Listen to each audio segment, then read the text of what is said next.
Pessoal, boa noite mais uma vez a vocês, que Deus esteja abençoando a cada um, e vamos fazer a nossa aula, aproveitar o máximo do tempo, e eu vou tentar acabar essa segunda etapa, que é onde a gente vai falar sobre a continuação, né, da adoração a Deus debaixo da lei de Moisés. E hoje, sendo a segunda parte, a gente vai falar sobre a época de Salomão até o último profeta do Velho Testamento. Então, a gente pode dividir falando sobre os profetas maiores e os profetas menores. A gente vai entender um pouquinho sobre isso. Deixa eu só colocar a tela agora para vocês, para dividir com vocês as passagens, né, para vocês verem. Deixa eu colocar aqui.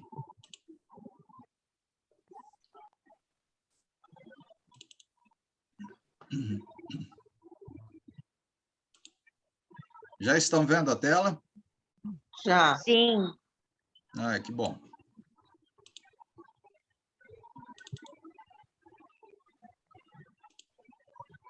Deixa eu só melhorar a minha tela para eu poder ver todo mundo, não ficar olhando só 2 ou 3 aqui. Ok. Para mim aqui já, aparentemente já está bom. Pois bem, vamos lá. A aliança de Deus, né, que Deus fez com o povo de Israel, lembrando um pouquinho que a gente já falou de semana passada, né, estabelecia algumas coisas. Lembrando que toda aliança que é feita, se estabelece alguma coisa com relação ao que tem que ser feito. Como é que tem que ser feito essa aliança, né? Para ser válida, né? Então, 2 pontos que a gente pode lembrar sobre a aliança que Deus fez. Que eles não teriam outros deuses, lembra? Que o povo de Israel não teriam outros deuses, e eles não fariam imagens ou adorariam outros deuses. Então, tem 2 coisas aí que Deus deixa bem claro. Vamos abrir lá para a gente ver. Deuteronômio, capítulo 4, versículo 15 até o 18. Vamos lá, essa passagem a gente já viu, mas vamos rever ela. Deuteronômio,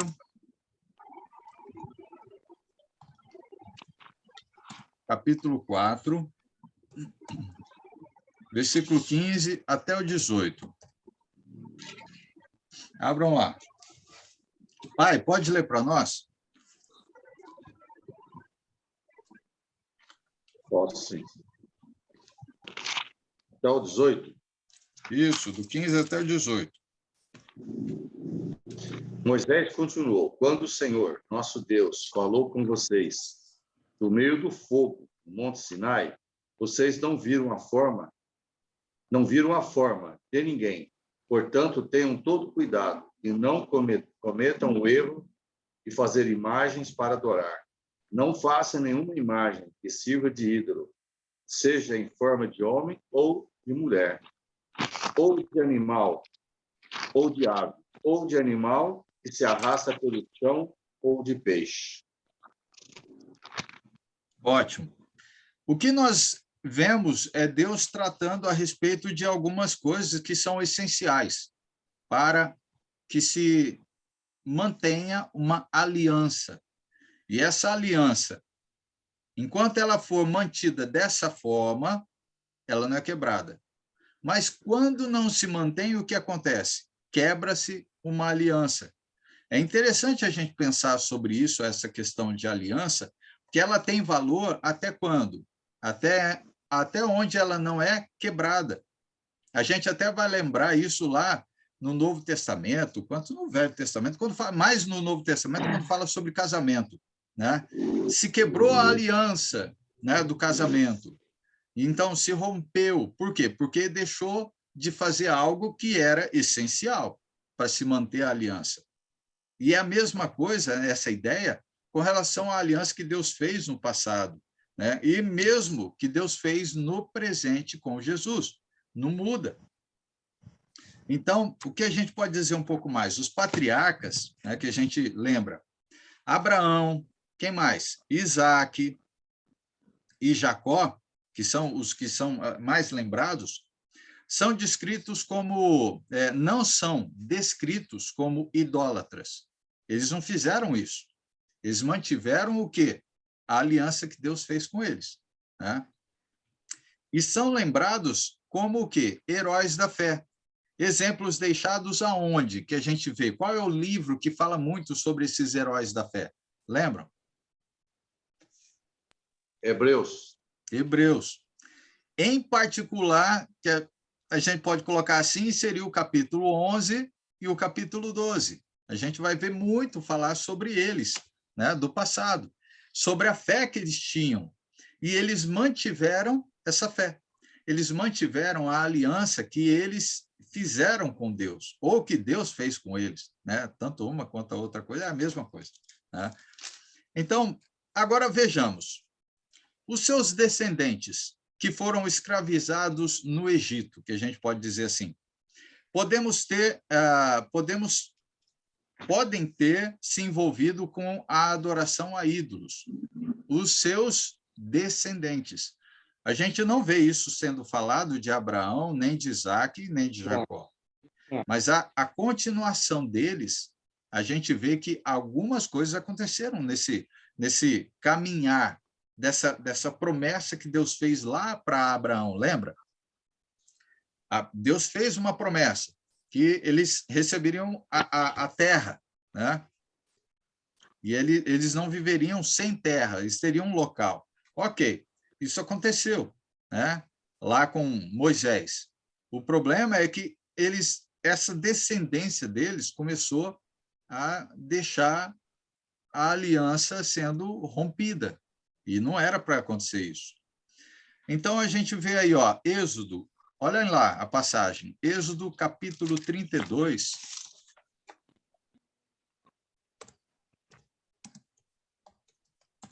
capítulo 32, e versículo 4.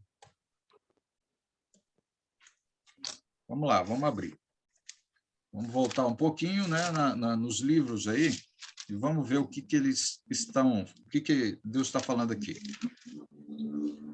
Êxodo 32, versículo 4. 4.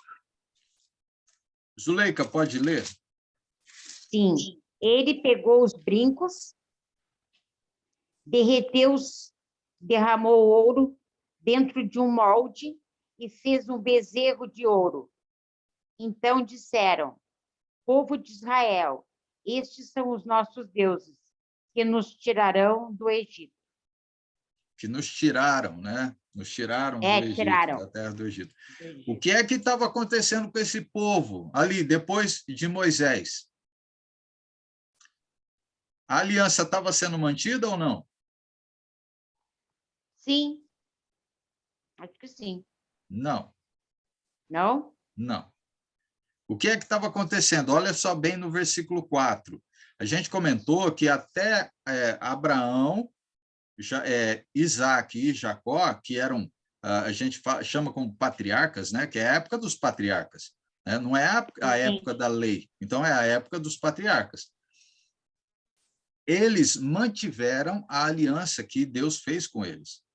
Agora, quando chega Moisés, e Moisés tira o povo do Egito que estava escravizado lá, Deus fez uma aliança. Lembra que a gente falou na lição passada? Deus faz uma aliança com o povo judeu, o povo israelita, que é a descendência de quem? De Jacó, não é? Jacó é chamado como Israel, é assim que ele é chamado, né? Deus chama ele assim. E aí a gente vê que esse povo, quando saiu da escravidão, estava perdido aonde? No deserto. Isso. Aí Moisés saiu para receber a placa, né? As placas dos 10 mandamentos. Foi o momento que ele subiu no monte e tal. Aí o que acontece foi que o irmão dele, Arão, como diz aqui, ó, bem claro para nós, né? Arão, então, sai e faz esses deuses, né, para eles. Por quê? Porque eles ficaram, mas cadê Deus? Né? A gente está aqui perdido no deserto e tal. né? O que Deus deveria estar fazendo alguma coisa para a gente, não fez nada. Aí eles reclamavam que era melhor estar lá no Egito, que tinha comida, tinha bebida, tinha onde dormir, tinha festa, porque lembra que o Egito até fazia, né? Deixava fazer festas para poder segurar o povo ali. Então, eles davam um jeitinho lá. Aí o que acontece? Arão, junto com os outros que estão reclamando, levanta, né, uma estátua. E aí fala, aqui está o Deus de vocês. Cadê aquela aliança que Deus fez com eles? Essa aliança estava sendo mantida porque Deus falou o quê? Os 2 pontos. Eles não teriam outros deuses e nem levantariam imagens, como o pai leu aí na passagem, né? Que não é nem imagem de homem, nem imagem de mulher, nem imagem de animais que andam na terra e nem animais que vivem no céu e muito menos debaixo d'água. Então ele falou assim, eu já falei, já especifiquei, não é para fazer isso, porque eu sou o Deus de vocês, eu fiz a aliança com vocês, eu que crio tudo isso, que fiz a aliança. Não foi um animal que fez a aliança com vocês, porque o animal ele foi criado por mim, então a aliança é minha. O que estava acontecendo... Eles foram contra a vontade de Deus, né? Sim, eles estavam indo contra. Em outras palavras, usando o mesmo termo, eles estavam quebrando a aliança que Deus tinha feito. Entendeu? Estavam quebrando a aliança. É como se fosse o casamento. Olha, o casamento, para dar certo, precisa seguir os termos, precisa seguir um padrão, precisa seguir a aliança feita. E nessa aliança, existe algumas coisas a serem feitas. Não pode ser diferente. Né? Tem que ser... Os votos, né? Isso, bem lembrado, os votos. Né? Então, mas isso... Arão estava conivente? Sim, Arão estava conivente, tanto é que Arão é que faz. Ele que fez. Arão é que faz, porque Arão ele era um de profissão, era aquele que fazia, trabalhava com criação de estátua mesmo. Fundidor, né? Isso. Fundição. Ele era um artífice de madeira. Aí, tem os detalhes. Ele sabia muito bem fazer isso. Mas agora aqui fizeram um bezerro, né? Isso. Célia, boa noite. Tudo bem com você, Célia?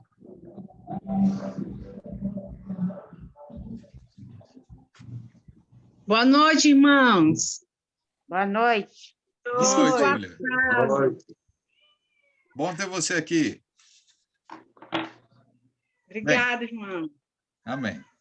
Bem, depois disso, pelo menos alguns israelitas praticaram idolatria enquanto estavam no deserto. Tá? Então, a gente pode ver isso lá em Amós, capítulo 5, versículo 25. Tá? Não vamos ler, não, porque tem muita passagem. Eu vou tentar não ler nem a metade delas. Tá? Isso lá em 1 Samuel também fala, capítulo 8, versículo 8. Eu vou só dizendo as passagens, porque depois vocês podem, na gravação, pegar elas, ler. Mas eu vou passar o esboço, quer dizer, a aula para vocês vão ter todas elas anotadas. Tá? Agora, enquanto Josué era líder, olha como que é interessante. Isso ainda aconteceu mesmo enquanto Josué era líder, essas coisas. E no período dos juízes, tá?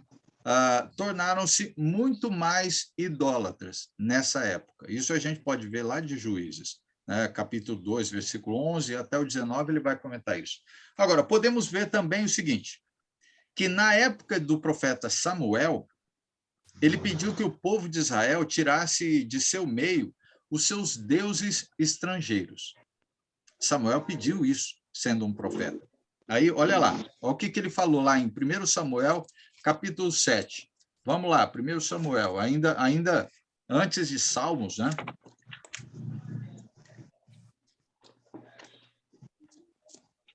Deixa eu pegar aqui.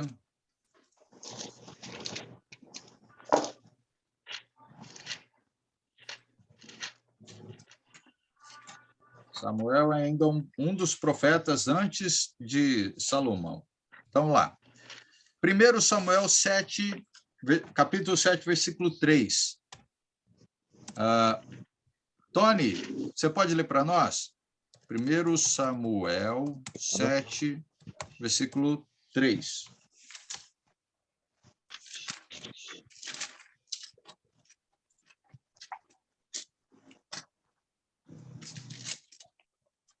Primeiro Samuel 7 e 3.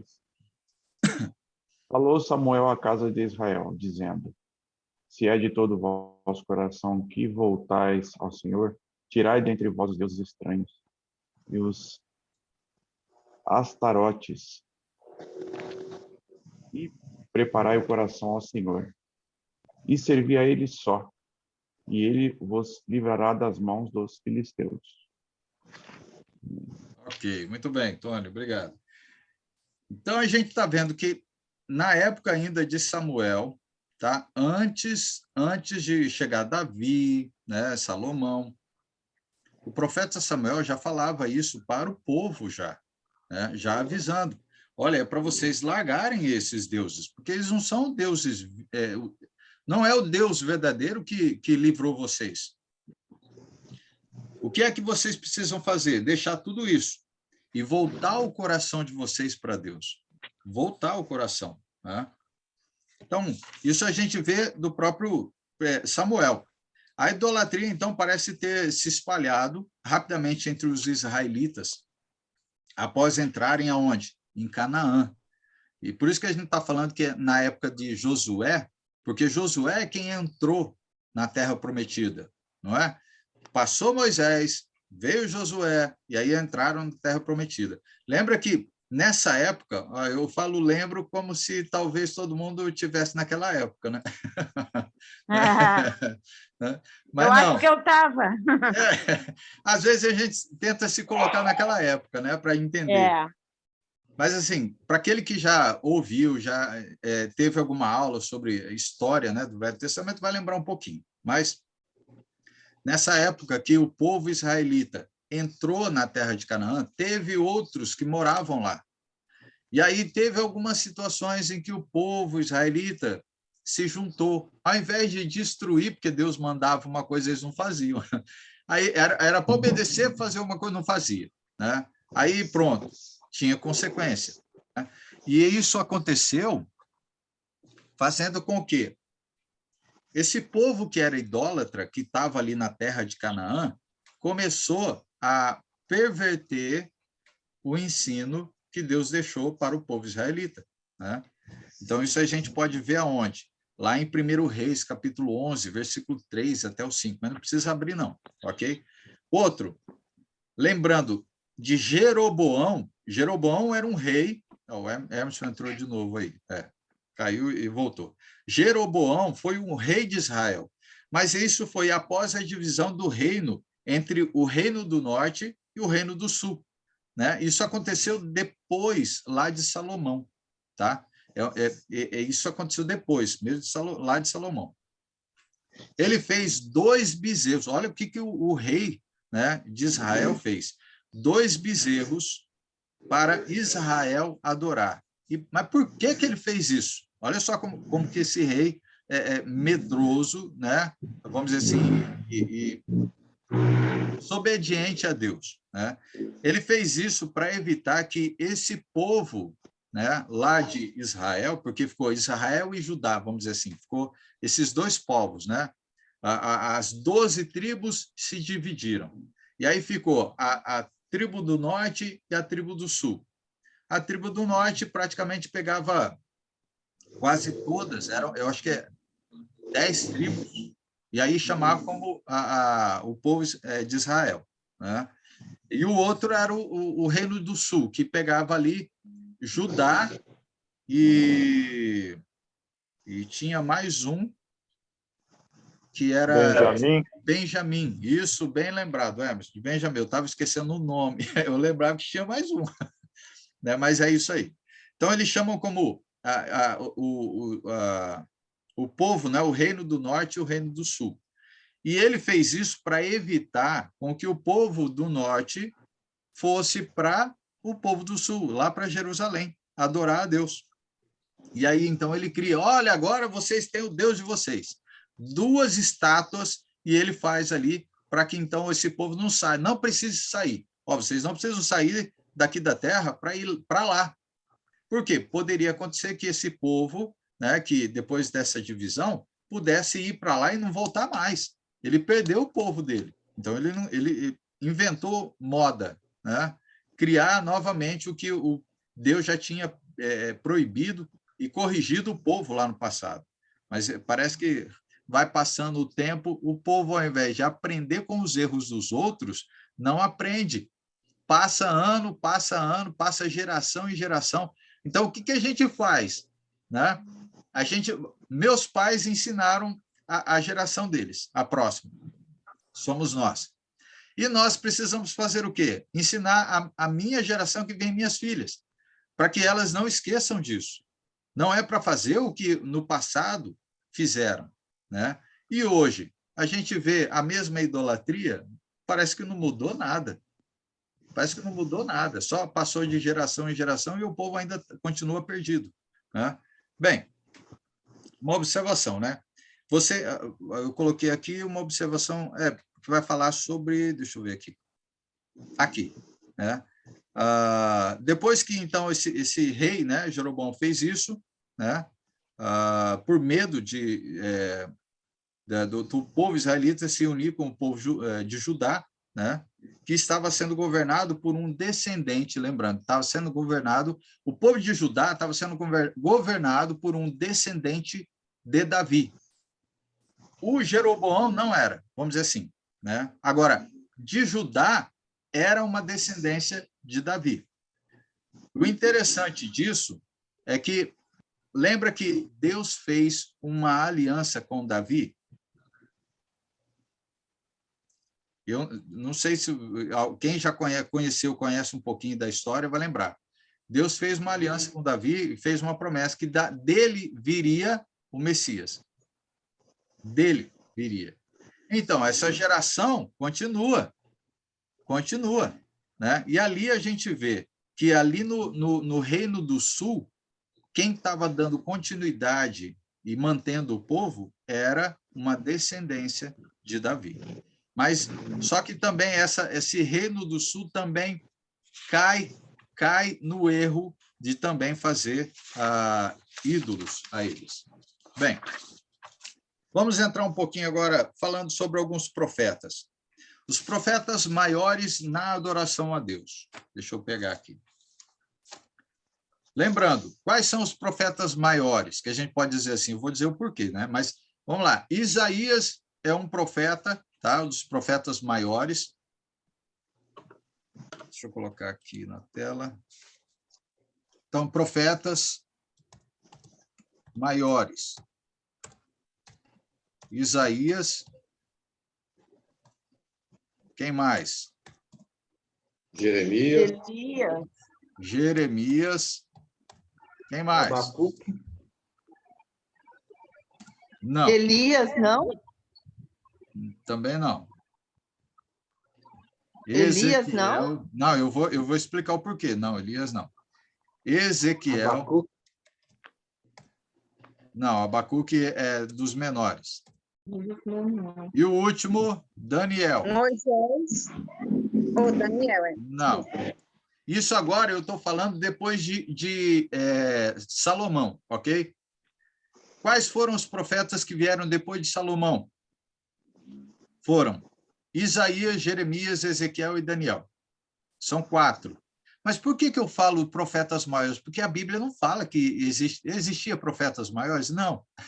É só para vocês entenderem que quando vocês pegarem algum relatório, alguma aula, alguma lição, né, até mesmo livros falando sobre a história, eles vão dizer, tratando com essa descrição sobre eles. Profetas, é uma didática. Isso. Por que eles falam profetas maiores? Porque foram os que mais escreveram no Velho Testamento. Os profetas que mais escreveram no Velho Testamento, antes de Jesus.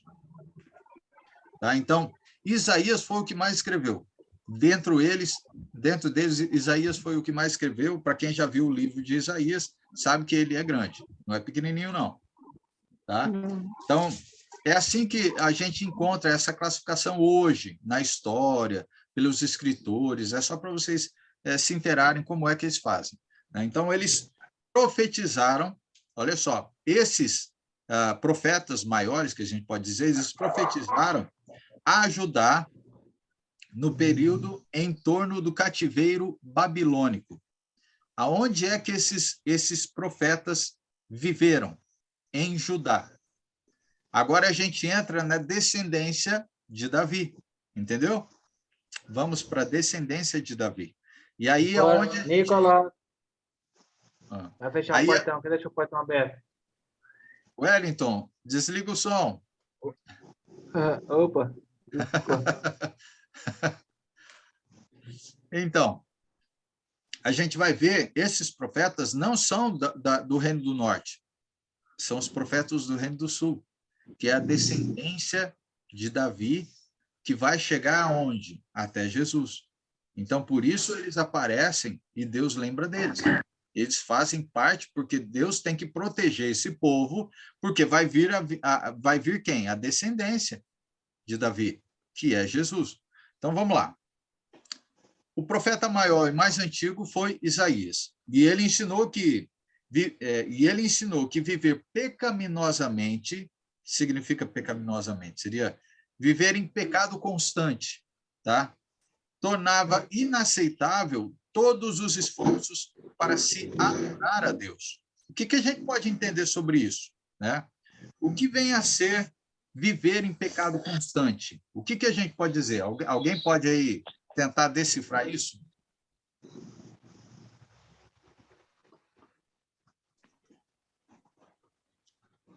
O que é viver... Idolatria? Também. Pode ser. Também. Qual o sentido disso? Promiscuidade, né? Promiscuidade. Quando eu tratei... Pai, você quer falar alguma coisa? Não. Quando eu tratei a respeito de viver pecaminosamente, significa uma vida constante, né? Você viver pecando. Então, essa questão é o que Deus vai tratar com o povo. Lembra que existe algum ser humano que pode dizer que não peca? Não, não existe. Não existe. Porque João falou que é mentiroso. É isso. Já é mentiroso, né? Meu pai, que é João, já está falando que João também falou. Os dois João falou. Aí, ó, tá vendo, Everson? Os dois João falou, né?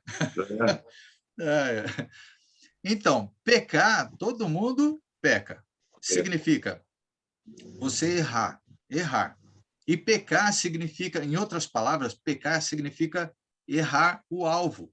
Porque o alvo do ser humano é viver uma vida sem pecado. Quer dizer, o alvo do cristão, vamos colocar assim, aquele que busca adorar a Deus, é viver sem pecar. Mas ele não vai conseguir viver sem pecar enquanto continua vivendo nesse mundo. Porque a gente luta para não pecar. Né?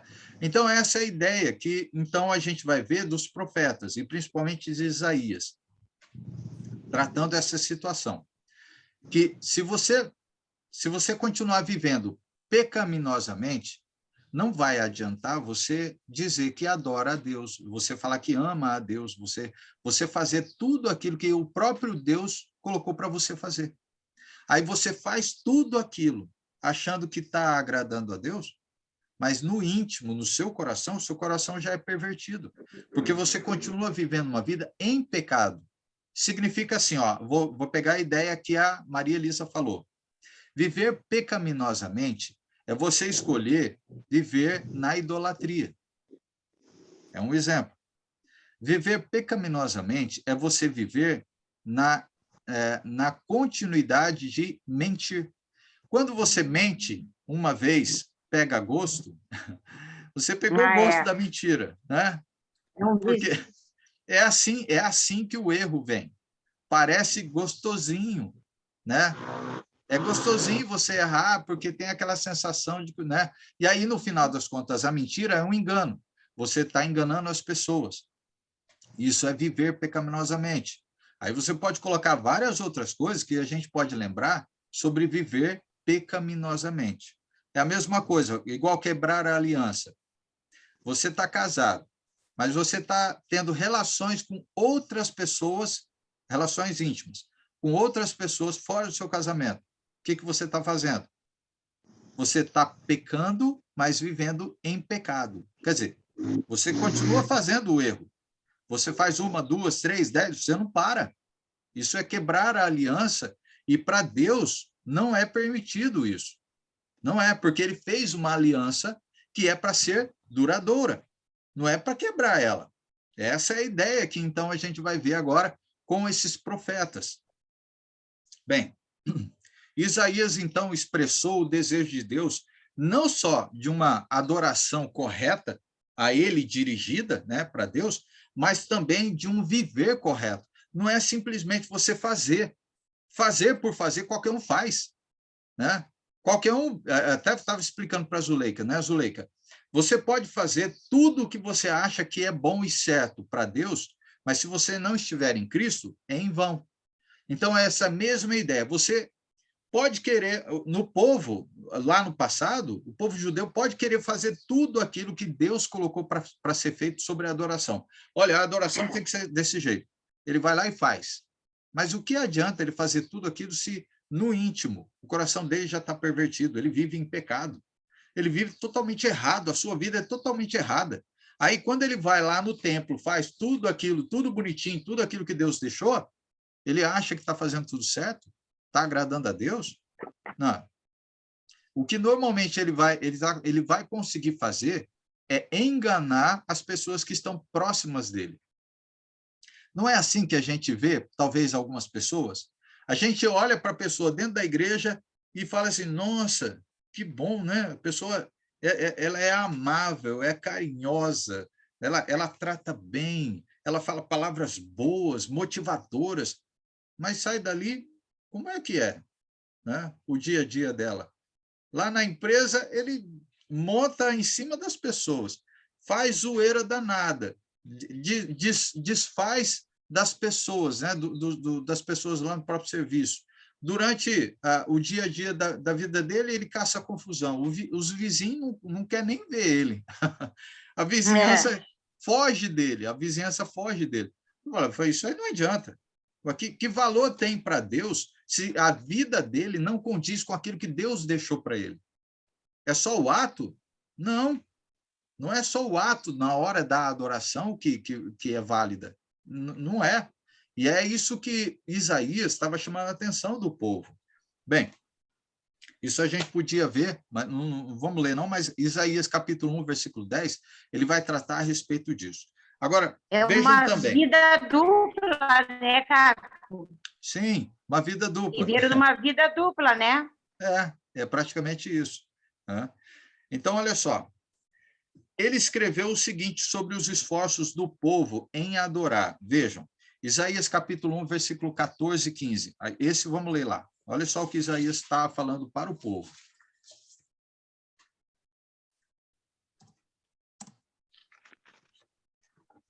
Célia, você pode ler para nós? Isaías qual? Capítulo 1, versículo 14 e 15. Só um minutinho. Tá bom. 14, 15. Eu não aguento mais todas essas festas. Elas se tornaram fardo para mim. Já nem posso olhar para essas cerimônias. De agora em diante, vocês podem orar com as mãos levantadas para o céu, mas eu não vou atender. Podem fazer muitas orações, mas eu não ouvirei nenhuma destas. E sabem por quê? Porque as suas mãos estão sujas com o sangue das suas vítimas inocentes. Aí, olha só o peso das palavras de Isaías que praticamente são as palavras de Deus falando para o povo, né? Porque Isaías, sendo um profeta, ele vai falar somente aquilo que Deus manda, né? Então, olha só a tristeza de Deus em relação ao povo dele, né? Então, ele até deixou claro, olha, vocês podem levantar mãos santas, vamos dizer assim, mãos santas, né? Eu estou usando a frase que lá no Novo Testamento fala. Mas vamos lá, você levantar as mãos, que é o que Deus estava falando, e fazer as orações. Eu não vou ouvir as orações de vocês. E aquelas festas que vocês fazem? Porque as festas faziam parte do quê? Da tradição, do ensino que foi deixado ao povo, para ser feito. Deus deixou essas coisas. Mas olha só o que Deus está falando. Nem isso me agrada.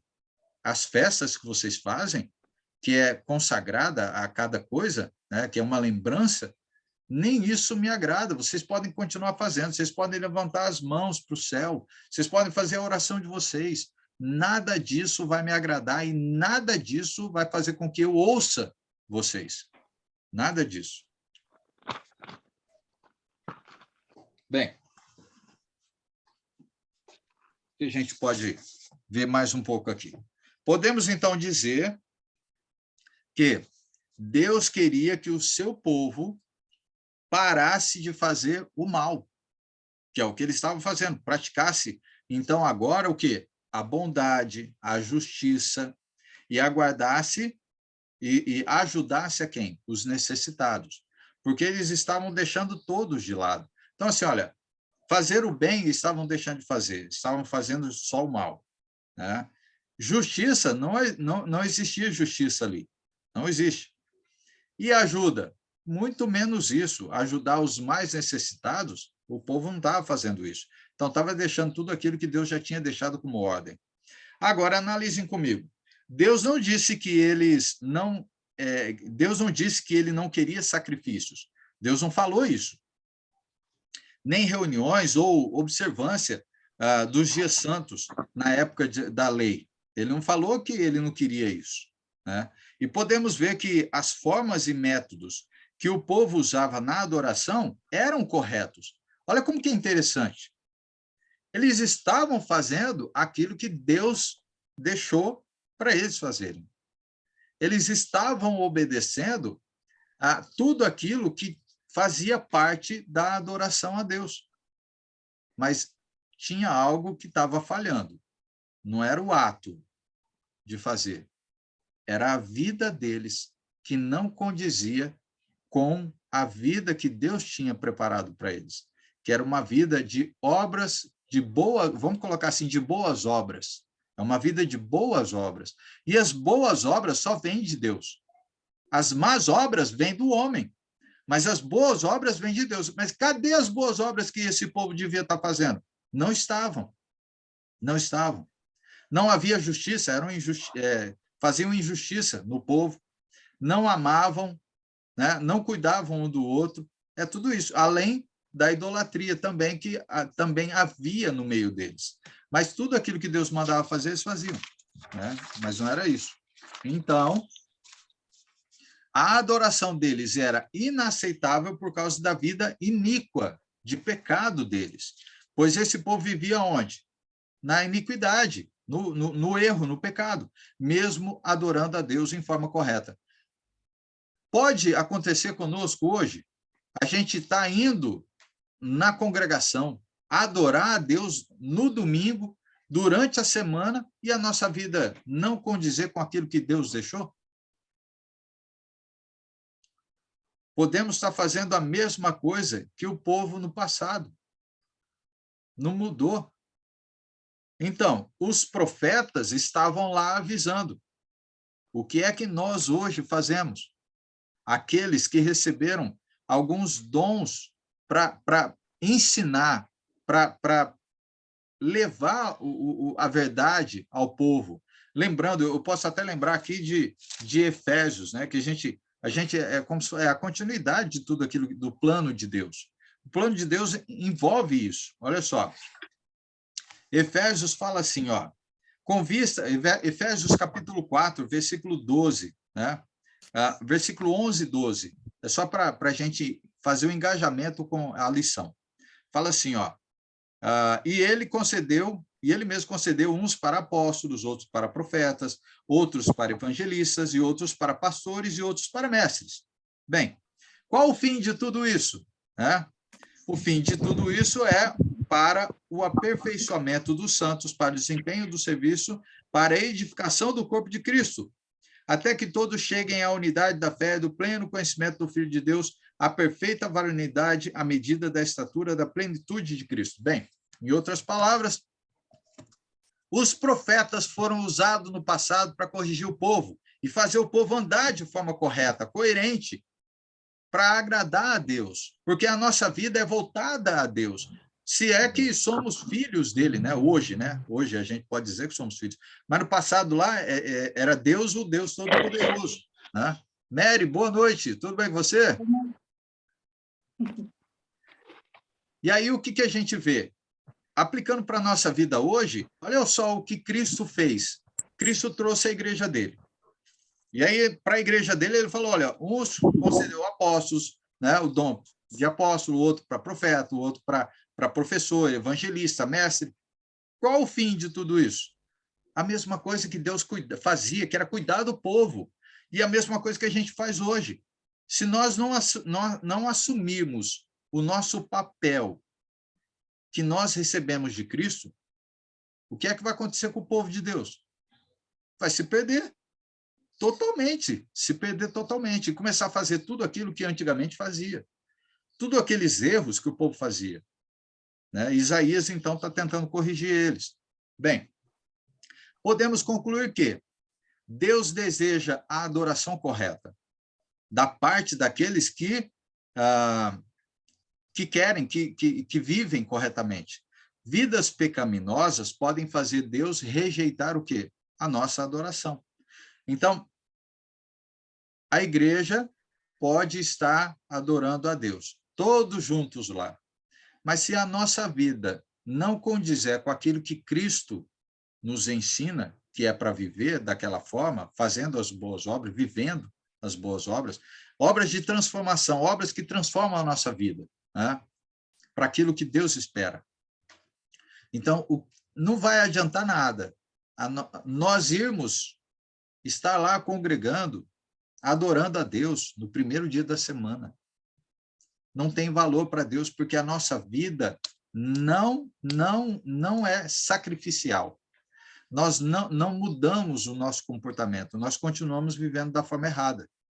Continuamos vivendo, né, na época das obras da carne, e não das obras, né, de Cristo. Né? Bem, o que a gente pode ver um pouco mais aqui? Um grande exemplo e bom exemplo que temos é a reação de Isaías a uma visão de Deus. Uma visão de Deus deveria nos ajudar a reconhecer o imenso temor e presença divina e nos fazer mostrar o maior respeito por ele quando o adoramos. Então, tem uma passagem que é interessante, o que Isaías fez. Isaías, capítulo 6, versículo 1 até o 7. Emerson, pode ler para nós? Vamos lá. Isaías, capítulo 6, versículo 1 até o 7. Olha só.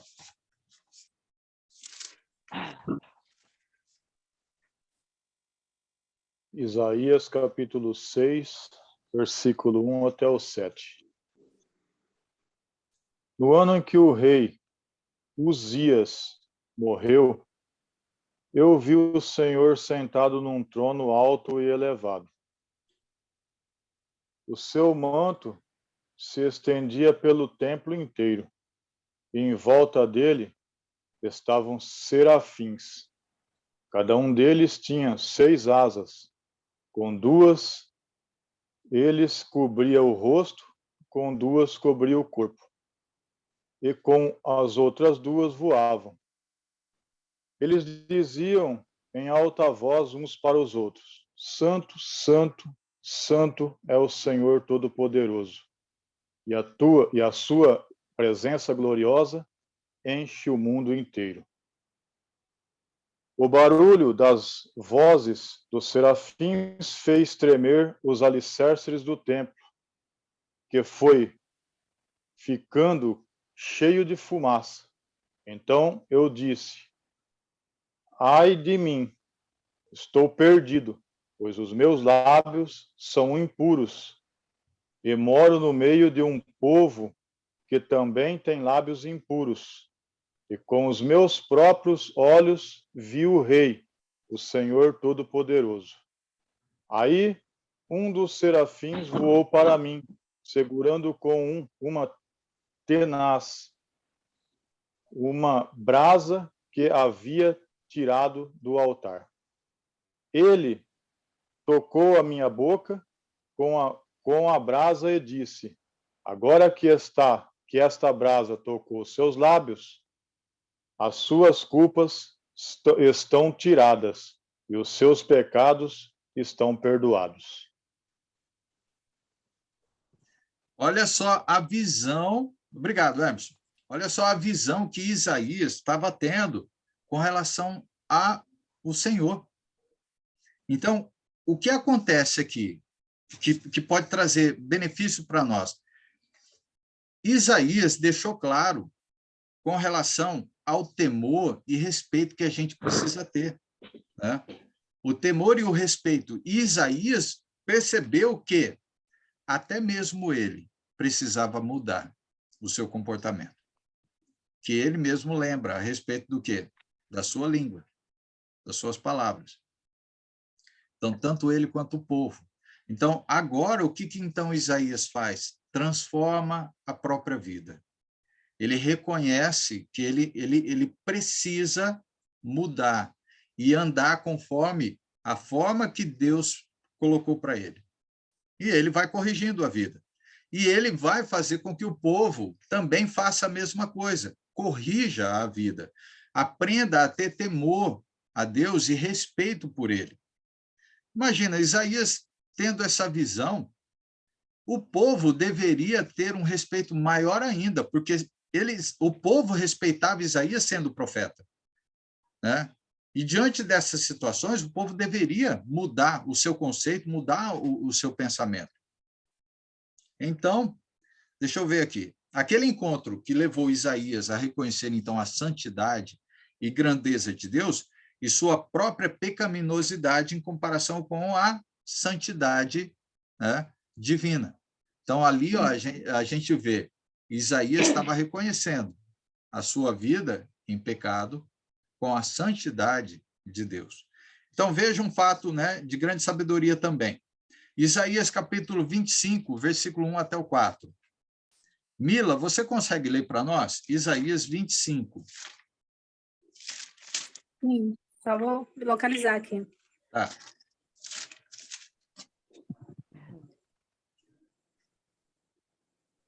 Isaías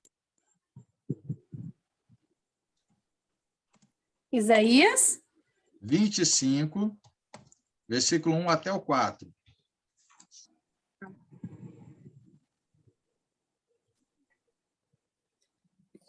O Senhor, tu és o meu Deus, exaltar-te-ei a ti e louvarei o teu nome porque fizeste maravilhas. Os teus conselhos antigos em fidelidade e em verdade. Porque da cidade fizeste um montão e da cidade fortificada uma ruína. E do passo dos estranhos que não seja mais cidade, ela jamais se tornará a edificar. Pelo que te glorificará um povo poderoso e a cidade das nações formidáveis te temerá. Porque tem sido a fortaleza do pobre, a fortaleza do necessitado na sua angústia, refúgio contra a tempestade e sombra contra o calor, pois o assopro dos violentos é como a tempestade contra o muro. Ótimo. O que a gente vê, obrigado, Mila, de detalhes, né, dessa leitura? Isaías antecipando a iminente destruição, porque é isso que ia acontecer, dos inimigos de Israel. Isaías expressou algo a Deus, ações de graça a Deus. O povo veria, então, o socorro de Deus e o glorificaria. Era o que Isaías estava fazendo ali. Os que aguardavam uma libertação divina se alegrariam em sua salvação, que é a continuação do versículo 6 até o 9. E irromperiam em cântico de louvor, que aí a gente vê o capítulo 26. Todavia, lamentariam o quê? A destruição do belo templo em que havia louvado a Deus. Isso é um fato que a gente vê na história do profeta Isaías, que ele, então, antes de acontecer algo, ele, então, vai e glorifica a Deus, para que, então, o povo reconheça tudo isso também e faça a mesma coisa em adoração a Deus. Reconheça a grandiosidade de Deus. Né? Então, Isaías, ele busca fazer isso, porque ele encontrou, ele viu isso em Deus. Ele reconhece isso em Deus. E ele passa isso para o povo. E usando de forma sábia, antecipando algo que iria acontecer. Então, ele ensina o povo com relação ao que deveriam fazer. O que podemos aprender também nesses versículos? Ele revelou algumas coisas importantes. Olha só. Isaías revelou que Deus não aceita louvor simplesmente da boca para fora, nem adoração segundo tradições humanas. Então, são duas coisas que a gente, às vezes, vê até hoje, né? São louvor simplesmente de boca, né? De boca para fora, você louvar a Deus de boca para fora, e outra situação é a adoração segundo as tradições humanas. Não são as tradições, a gente não tem que manter tradição humana. Porque aqui faz isso ou faz aquilo. As tradições humanas não fazem parte da adoração a Deus. Né? Nem leva em conta a adoração procedente de corações que estão longe dele. Então, assim, o que ele deixa claro para nós, né, são coisas que até hoje Deus vem corrigindo o povo. Até hoje ele vem corrigindo o povo. O profeta também afirmou que a adoração deve fluir em resposta aos atos poderosos de Deus. Tem que ser assim. Ele exortou também Israel a louvar ao Senhor e cantar para ele por causa das grandezas que Deus fez e as grandezas que Deus fazia. E esse louvor deveria ser entoado com alegria diante da vinda do Cristo. Olha só. Isaías também, ele lembrou algo sobre Jesus. E esse povo deveria também adorar a Deus, até mesmo prevendo a vinda do Messias. Olha só, lá em Isaías capítulo 61, ele vai fazer uma profecia, né, sobre a vinda, né, do Messias. Então, olha só, ele vai falar algo que é interessante, porque depois a gente vai ver no Novo Testamento. Isaías, capítulo 61. Então, vamos lá. Capítulo 61, versículo 1 até o 3. Mary, você pode ler para nós? Posso sim, cara. Isaías 61, do 1 ao 3. O Espírito do Soberano, o Senhor, está sobre mim, porque o Senhor ungiu-me para levar boas notícias aos pobres, enviou-me para cuidar dos que estão com o coração quebrantado, anunciar liberdade aos cativos e libertação das trevas aos prisioneiros, para proclamar o ano da bondade do Senhor e o dia da vingança do nosso Deus, para consolar todos os que andam tristes e dar a todos os que choram em Sião uma bela coroa em vez de cinzas, o óleo da alegria em vez de pranto, e um manto de louvor em vez de espírito deprimido. Eles serão chamados carvalhos de justiça, plantio do Senhor, para a manifestação da sua glória. Amém, amém. Agora, faz o seguinte, Mary, olha só, isso é uma profecia sobre o Messias. É Isaías que está falando, ele já está prevendo algo, né? Só que ele mesmo, ele não sabe dessas coisas, porque todas as profecias que são ditas, nem todas, né, são esclarecidas. E a gente só vai entender uma profecia quando ela é cumprida. Só quando ela é cumprida. Então, aí a gente tem a compreensão completa. Até então, a gente usa até aquele termo do Novo Testamento. Paulo fala, não, o meu entendimento era em parte, não é? Paulo fala isso, né? A minha compreensão era em parte. Então, era a mesma coisa ali. Os profetas também tinham essa compreensão em parte. Eles não compreendiam tudo. Mas, olha só, vai lá em Lucas. Lucas, capítulo 4, versículo 18 ao 21. Mary. Vamos lá. Lucas 4, versículo 18 até o 21. Olha só quem é que está falando aqui e o que ele vai confirmar, né?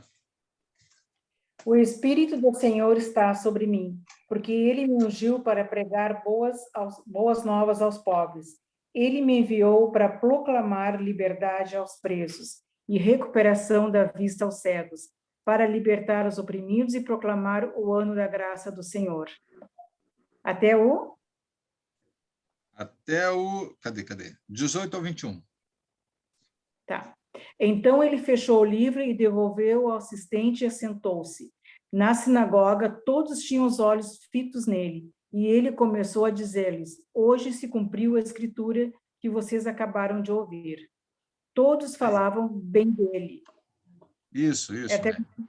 Até o 21. 21. Perceberam que o que Jesus acaba de declarar, que então agora se cumpriu aquela profecia de Isaías.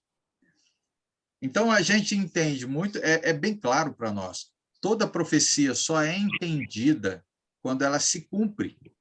Quando ela é cumprida, aí sim você tem a compreensão completa da profecia. Até então, você não pode dizer quase nada sobre ela. Alguma coisa até você tem, né? Mas não tem toda a compreensão. E agora, então, Jesus deixa claro, eu sou esse. Né? Eu sou esse que está sendo dito aqui. Né? Então, agora se cumpre.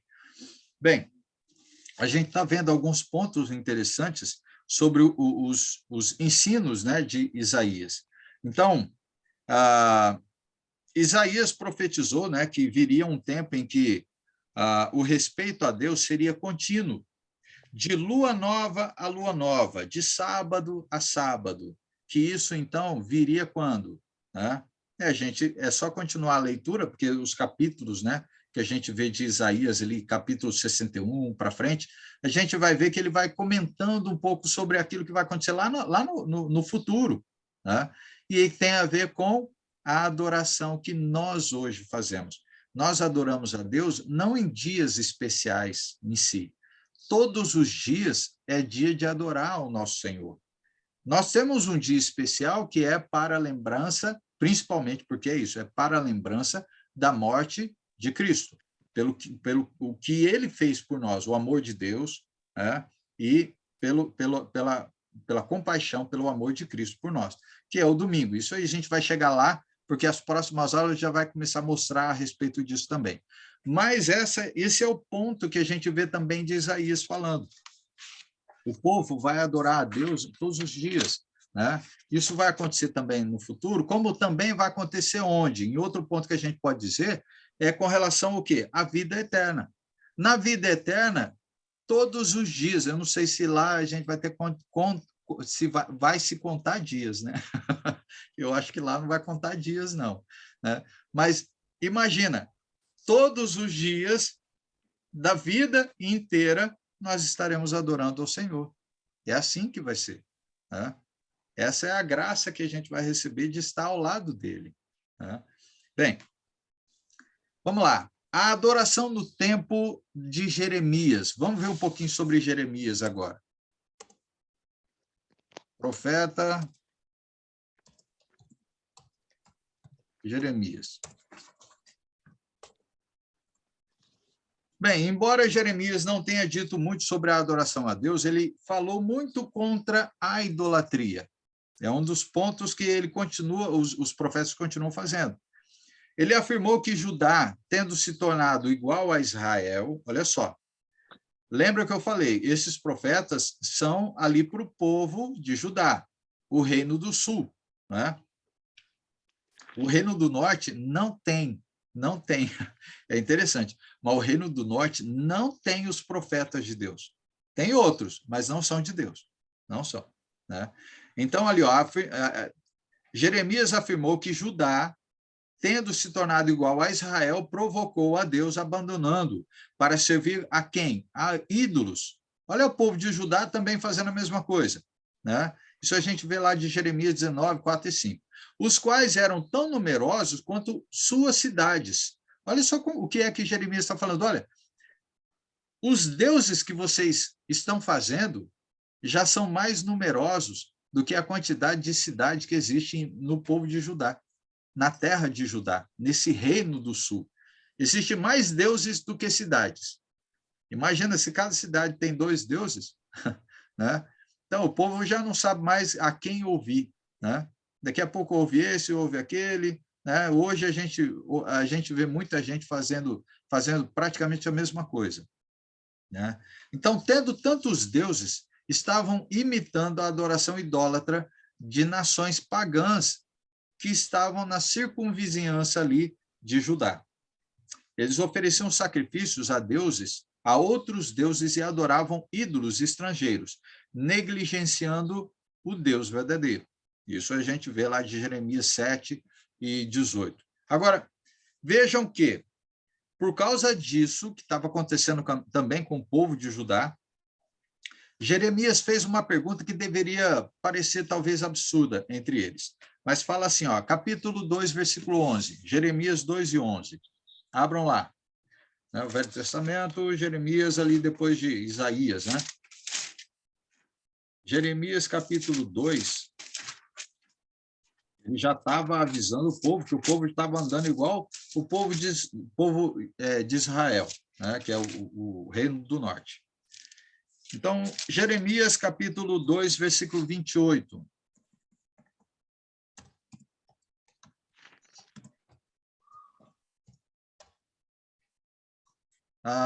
Deixa eu ver aqui. Mariana, você pode ler para nós? Jeremias. Cadê? Jeremias 2.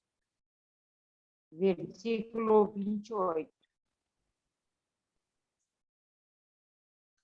Não, 28 não, eu estou colocando até errado, eu estou vendo aqui. Jeremias 2 e 11.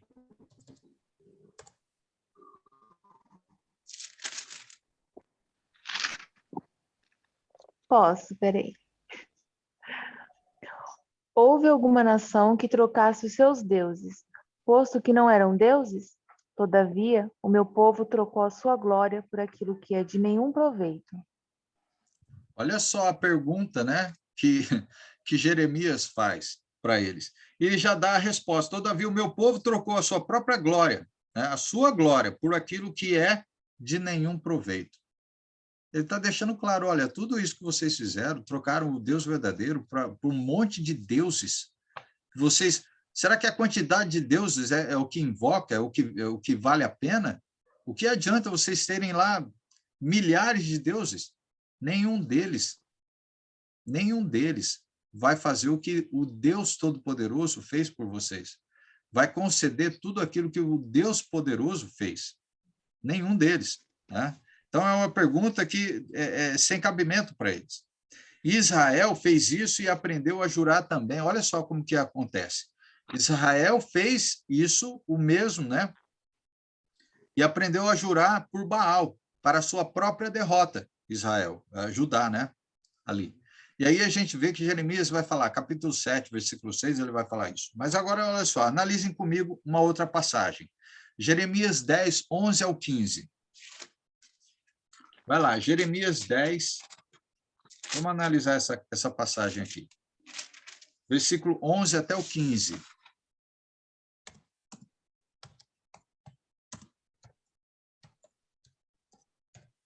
Pai, pode ler para nós?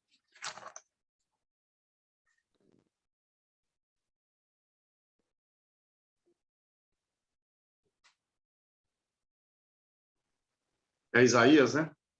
Não, Jeremias. Jeremias? 10, do 11 até o 15.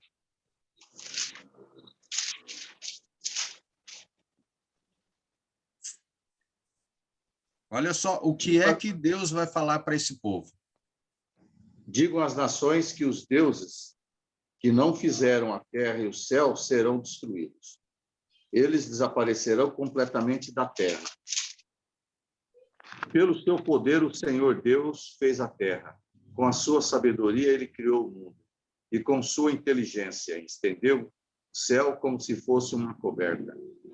Quando Deus dá ordem, as águas rugem do céu. Ele manda as nuvens subirem dos fins da terra.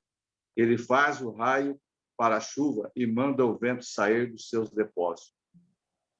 Diante disso, todos os seres humanos são tolos e ignorantes. Todos os artistas ficam envergonhados com os ídolos que fazem, pois são deuses falsos, deuses que não têm vida, não valem nada, não são uma tapiação, serão destruídos quando o Senhor vier castigá-los. O Deus de Jacó não é assim. Foi ele quem fez todas as coisas, escolheu Israel para ser o seu povo. E o seu nome é Senhor Todo-Poderoso. Ok. Perceberam o que é que Deus está falando sobre esse povo? Né? Olha só, ele deixa claro também, ó, versículo 14. 14 ele vai falar. Todo homem se tornou o quê? Na minha versão fala estúpido. Qual que é na sua fala outra coisa, não é, pai? 14. Lê aí. Versículo 14, só o começo do 14. Diante disso, ignorantes. Todos os humanos são tolos. São tolos. São ignorantes. tolos. Ignorantes. Isso. São todos artistas que ficam envergonhados com os ídolos que fazem. Porque Isso. são deuses falsos. É. Então ele fala, né? Outra palavra, Emerson, qual que foi aí a sua? Tolos e ignorantes. Isso, tolos e ignorantes. Na minha ele fala estúpido, né? E não tem saber, não tem sabedoria, né? Então, o que é que Deus está falando desse povo? Olha, o problema desse povo, eles são estúpidos, tolos, sem sabedoria, e fazem tudo isso, né? Ao invés de me agradar, estão desagradando a Deus. Tem consequência? Claro que tem consequência. Deus está falando que vai destruir tudo isso. Vai destruir tudo isso. Então, por que vocês vão continuar fazendo isso? Sabendo que esses deuses não criaram as coisas. Foi o próprio Deus Todo-Poderoso, como ele fala lá no finalzinho, né? No 16 ele fala, né? O Senhor dos Exércitos é o seu nome.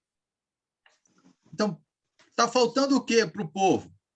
Consciência, sabedoria, né? Entendimento, o que eles precisam fazer de correto, né? Então, eles precisavam mudar, né? Mas mudar para a coisa certa. Então, olha só, um relacionamento verdadeiro com Deus não se baseia de força, não se baseia de sabedoria, não se baseia de conhecimento humano. Olha só, relacionamento verdadeiro com Deus não tem nada a ver com isso, mas em conhecer e entender a Deus. Qual a preocupação que Deus tem? De que a gente conheça Ele. Mas como é que a gente conhece Deus? Por onde a gente conhece Deus? Pela palavra. O temor do Senhor é o princípio da sabedoria. Sim, temor. Mas para ter temor, você precisa conhecer. A Mary levantou só a Bíblia ali, eu já entendi. Né? Se não for mediante o ensino da Bíblia, que são as palavras de Deus, como é que você conhece Deus se você não ouve Ele? Né? Eu ouço Deus todos os dias? Sim, preciso. Qual é o relacionamento que eu tenho com Deus? É só no domingo?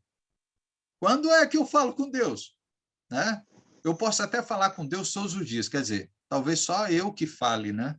Lembra que ele falou para o povo de Israel, né? O povo de Israel, e o povo Judá, melhor dizendo, né? O povo de Judá, que a gente está falando sobre o reino do norte e o reino do sul. Mas ali, os judeus, o que é que ele falou para eles? Olha, vocês podem até levantar a mão para o céu, mãos, e orar. A oração de vocês eu não vou ouvir. E como é que a gente pode fazer hoje? Né? Quer dizer, o que é que pode acontecer com a gente hoje? A mesma coisa. Né? A gente pode estar aí fazendo as coisas sem conhecimento nenhum, sem conhecer o Deus verdadeiro, porque a gente não ouve, não tem nem relacionamento com Ele. a gente vai lá e faz aquele papel de religioso. Né? Não, eu vou no domingo. Gente, não se preocupa comigo, não. Todo domingo eu estou lá. Mas durante a semana, como anda? Qual o relacionamento que a gente cria com Deus? A gente pode até orar todos os dias, mas será que a gente ouve a Deus ou é só a gente que fala com Deus? Porque tem uma diferença muito grande, né? É uma via de dois, são dois caminhos, uma via de dois lados. Você fala e Deus também tem que falar. Não é só nós que falamos para Deus. É Deus que tem que falar. Primeiro Deus fala, e a gente fala com ele. Mas não tem outra forma se não for ouvindo a palavra dele. Se não for estudando a palavra dele. Aí sim, então a gente dá ouvido a ele. Né? O que mais que a gente pode dizer? Alguém tem alguma pergunta, algum comentário interessante, de repente queira compartilhar com a gente? Interessante, né? É interessante. Foi Elias, né? Elias, acho que é Elias, sim, o profeta. Ele mostrou quem são os deuses, né? E grita. Vocês podem gritar, às vezes os deuses de vocês não estão ouvindo. Era tudo imagem lá feita. Sim. Grita. E, no fim, ele mostrou quem que é o Deus verdadeiro, né? Para aquelas imagens, para aqueles ídolos que estavam ali com o próprio povo de Israel. Aí ele mostra quem é o Deus verdadeiro.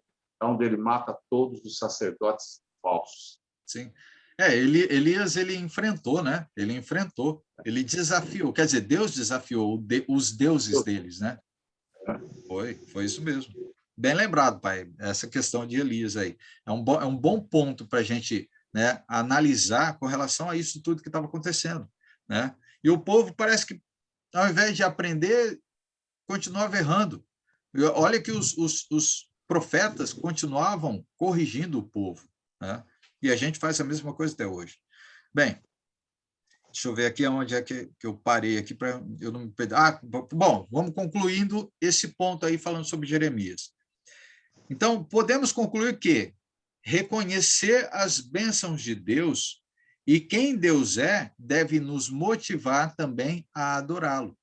É um dos pontos que a gente vê Jeremias também falar, né? Que o poder vem de Deus, ele é soberano, né? E o que a gente precisa fazer é ouvir ele para então viver da forma que agrada a ele, não da forma que a gente acha que deve fazer, né? E não adianta a gente querer viver uma vida totalmente desordenada e sem relacionamento com Deus. O relacionamento ele é criado dia a dia. Como é que a gente cria relacionamento com a nossa esposa? É todos os dias. Você casa com a esposa e você vê ela só o quê? Uma vez no mês? Não. Né? E uma vez no mês, quando a gente está namorando. Não, mentira, né, Tony? Tony, fala para mim, todo dia é dia de namorar, não era? Todo dia, não pode perder a oportunidade. É isso aí. Esse negócio de uma vez por semana, isso não era para nós, não, né, Tony? Todo dia a gente tinha que ver a namorada. Mas ela morava do ladinho nosso, então já lá, tá vendo? Então, relacionamento é isso.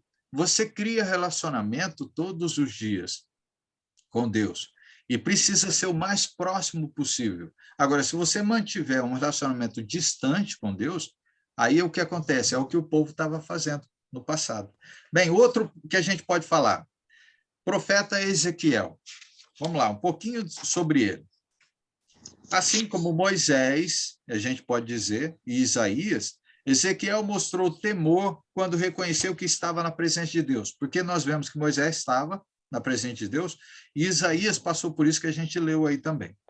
Então, Ezequiel capítulo 1, versículo 28. Abram lá.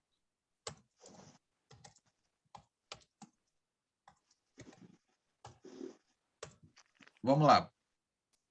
Ezequiel, capítulo 1, versículo 28. Wellington, você pode ler para nós? Sim, posso sim.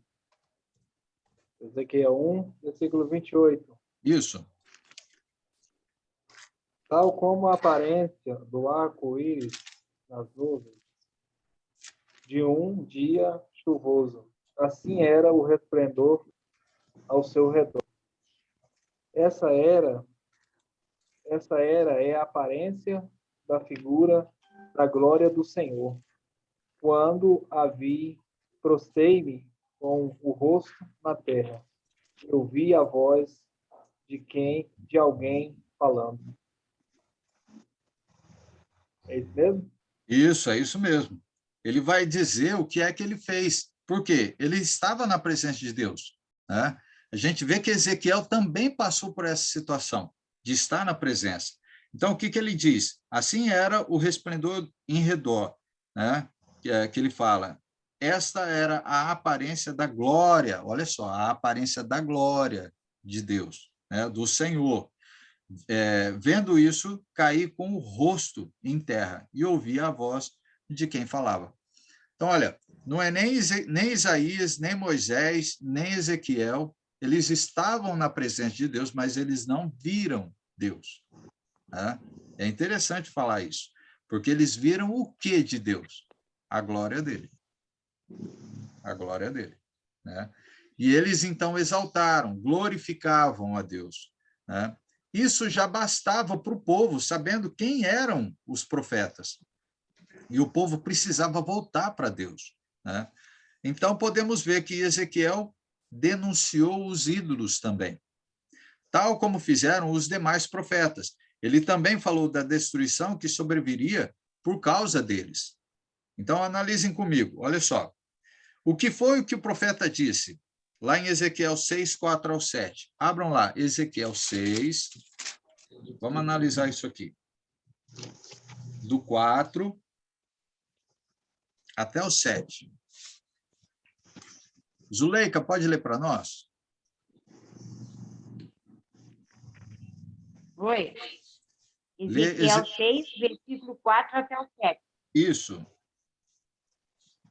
Os altares de sacrifício e os altares onde se queima incenso serão derrubados e arrasados.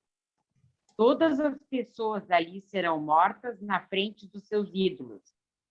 Espalharei os cadáveres do povo de Israel. Espalharei os ossos deles em volta de altares. Todas deles em volta dos altares.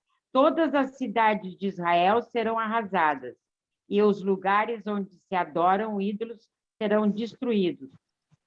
Assim, todos os seus altares e os seus ídolos serão quebrados. Os seus altares de incenso serão arrebentados. E tudo o que fizeram desaparecerá. Pessoas serão mortas por toda parte, e os que ficarem vivos reconhecerão que eu sou o Senhor. No entanto, deixarei... É isso aí? Isso. Você leu até o 7, não foi? Isso. Isso, que saiba que eu sou o Senhor. Olha só, o que a gente vê Deus declarando para o povo? Que ele vai destruir, né? Deus está deixando bem claro o que ele vai fazer aqui. Então, o que ele deixou claro aqui, ó, Judá chegou ao ponto de levar os seus próprios ídolos para dentro do santuário do Senhor. Jeremias, capítulo 5, versículo 11, capítulo 23, versículo 38 e o versículo 39, vai deixar claro isso, que o povo israelita estava fazendo totalmente tudo de errado. Estava deixando aquelas influências de fora contaminar o povo. O povo judeu, o povo israelita, todos estavam contaminados. Tanto o Reino do Norte quanto o Reino do Sul estava acontecendo isso. O povo havia colocado, então, os seus falsos deuses em quase todos os lugares concebíveis e havia sacrifícios de filhos, dos próprios filhos do povo, eles estavam fazendo. Olha só a que ponto o povo estava chegando. Matar os próprios filhos pelos deuses. Olha só aonde vai, né, a idolatria do povo. Né? E o negócio não era pouco, não. e até ao ponto de oferecer os próprios filhos serem queimados, né? Para quem gosta de assistir seriado lá da Netflix, vamos falar da Netflix, porque eu acho que da Netflix é onde tem esses seriados da época dos... Como que é que fala, gente? Né? Dos reis... 1700, 1800, mais ou menos, né? De Valhalla, né? Aquele povo de Valhalla, de deuses. Gente do céu, o negócio era bem nesse estilo, ao ponto de colocarem os próprios filhos, colocarem as próprias pessoas, elas próprias se sacrificarem em favor de algum Deus, para que esse Deus faça algo por aquele povo. Então, assim, o negócio era bem louco. Se no passado era assim, no futuro também continua a mesma coisa. O povo está meio louco também, né? Bom, o que a gente pode dizer um pouquinho mais, né? Olha só, vejam o que mais eles faziam contra Deus. Ezequiel, capítulo 8, versículo 14. Olha só, alguns pontos aqui também a mais aí, ó. A gente vai ler. Ezequiel 8 e 14. Maria Elisa, lê para nós. Leio aqui. Ezequiel 8, verso 14. Isso. E levou-me à entrada da porta da casa do Senhor, que está da banda do norte, e eis que estavam ali mulheres assentadas chorando por Tamuz. Só 14? Isso. Só. Olha só. O que é que estava acontecendo? Algumas mulheres praticando a adoração ou a idolatria, né, chorando pela deusa Tamuz. Isso, é o que elas estavam fazendo. Isso é o povo que foi liberto da escravidão. Olha só. Ezequiel 8 e 16. Mary, lê para nós, 8 e 16.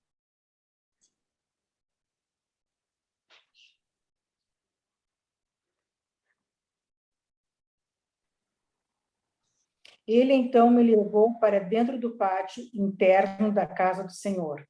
E ali, à entrada do templo, entre o pórtico e o altar, havia uns 25 homens, com as costas para o templo do Senhor e os rostos voltados para o oriente.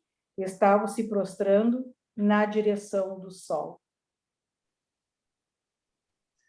Olha, lembra que eu fiz o comentário que o povo estava dentro do templo do Senhor, fazendo essas adorações a outros deuses.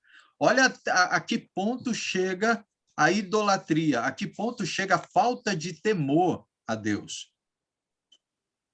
E olha, vem passando profeta por profeta e o povo parece que não aprende. E olha o que Deus fala, vou destruir. E vai, Deus destrói, vou destruir. O pai lembrou aí de Elias, né? O que é que aconteceu naquela época, né? Deus destruiu todos os sacerdotes deles, todos, né? Por quê? Porque vocês, ao invés de ensinarem aquilo que é verdadeiro, estão ensinando aquilo que é falso. E tem um ponto em que os sacerdotes são chamados à atenção, né? A respeito disso também. Bom, os ídolos passaram a fazer parte da vida do povo, e tal ponto que o profeta diz que levantaram os seus ídolos dentro do seu coração. Que isso aí, Jeremias 14, versículo 3, até o 7 vai falar sobre isso. E agora, Ezequiel advertiu-os de que quando vissem cadáveres deitados ao redor dos altares, dos ídolos, como castigo pela adoração pagã. Reconheciam Deus como Senhor. Né? Então, era para isso acontecer, mas a gente vê que no decorrer da história, o povo continua idolatrando. Né? Então, a iniquidade e idolatria deles fizeram a glória de Deus ausentar-se do templo, lá do templo também. Né? Então, Ezequiel fala sobre isso. Né? Deus pode nos abandonar quando nossas vidas não são o que deveriam ser. Quando nossos ídolos mundanos ocupam o lugar dele, ou quando o adoramos de forma inaceitável. Nós vemos vários pontos aqui do povo no passado. Então, um deles é o que a gente está falando aqui. quando nós mudamos, né, a adoração para outros deuses, né, e também quando adoramos a Deus de forma inaceitável. A idolatria é um caso, e a outra questão é você viver de forma desordenada, viver em erro, viver no pecado, né? Viver pecando, pecaminosamente, como a gente falou aí nas palavras, né? Anteriormente. Então, o que adianta você dizer que adora a Deus e fazer essas coisas erradas? Então, tudo isso é em vão, né? Os profetas estão deixando claro isso. Vamos ver outro. Daniel. Vamos lá agora. Oi, pai. Pode falar. Nós temos um exemplo na Bíblia, o homem mais sábio do mundo. O homem mais sábio do mundo, na época, adorou ídolos. Foi Salomão. Salomão adorou Astarote e a deusa Sidão e Malote no templo. Sim. Por quê? Porque ele se misturou com pessoas que adoravam deuses. Ele casou com mulheres que não eram israelitas. E essas mulheres levaram seus ídolos para dentro do palácio, ali dentro da adoração. O próprio Salomão chegou a adorar ídolos. Então, você vê o perigo que é quando a gente desvia o olhar. Sim. E não faz o que Deus manda. Salomão fez isso. Sim, é o grande exemplo errado, né? O grande exemplo errado, né? Ele não obedeceu a Deus. Sim. E lembra qual a consequência disso? Deus falou a consequência, não viria nele. Seria na descendência dele. A descendência dele. Olha como que aonde vai. Lembra que nós lemos na semana passada que Deus falou assim que ele vai até a terceira, quarta geração para então deixar claro a sua ira e indignação quando o povo não adora ele, quando o povo muda a adoração, quando o povo não obedece aquilo que ele deixou claro que era para obedecer. Por causa de quê? Da aliança que Deus fez. Vocês não estão honrando a aliança que eu fiz com vocês. Eu estou demonstrando amor, carinho, né? Misericórdia para com vocês. Mas vocês não estão mostrando nada. E ele fala, se deixar até a terceira, quarta geração, vocês vão sofrer. Os filhos dos filhos dos filhos de vocês vão sofrer. Né? Não que eles sejam culpados, mas é isso que Deus está falando, eles vão sofrer consequências que você plantou, pai. Mas no caso, Deus falou com ele pessoalmente, falou, você não adora isso. E ele adorou. Então, Sim. você vê o perigo? Sim. E olha que era um homem sábio, hein? Deus considerou ele o mais sábio na época. Sim. E mesmo assim ainda errou. Não significa que ele, sendo sábio, ainda não está sujeito ao erro. Olha só. Tá. Por isso que a gente tem que ter cuidado, né? Não diga que eu não faço. Olhe para Deus e fala, não, pelo poder de Deus eu não vou fazer. Sim. Porque se olhar para a carne, faz. Sim. Lembra que, eu vou lembrar Paulo, né? Paulo falando, né? Falou, é uma luta constante para você fazer aquilo que deveria fazer, mas acaba deixando fazer aquilo que não deveria. Né? Então, é uma luta constante para você não fazer o errado, e sim fazer o certo. Olha só, até para fazer o certo você luta contra a vontade da carne. A própria vontade da carne que você tem, de não fazer o que é certo, para fazer aquilo que é errado. No sentido assim, aquilo que é errado traz algum prazer, mas esse prazer que traz é ilusório. É um prazer que ele é finito, ele tem fim, mas o ser humano parece que procura as coisas, né? Ao invés de procurar aquilo que é infinito, aquela paz que ninguém mais dá, só Deus dá, uma alegria que é constante, uma felicidade que é eterna. Não, o ser humano ainda continua procurando algo que é ilusório, né? Fica se enganando a si mesmo, né? Bem, Vamos lá, vamos ver um pouquinho sobre... Olha, eu falei que eu não ia falar muito hoje, mas eu estou falando, não tem jeito, né? Porque é parte histórica, então eu estou tentando relembrar alguns fatos aí. Mas vamos lá, profeta Daniel. Vamos ver um pouquinho sobre ele aí. Deixa eu anotar.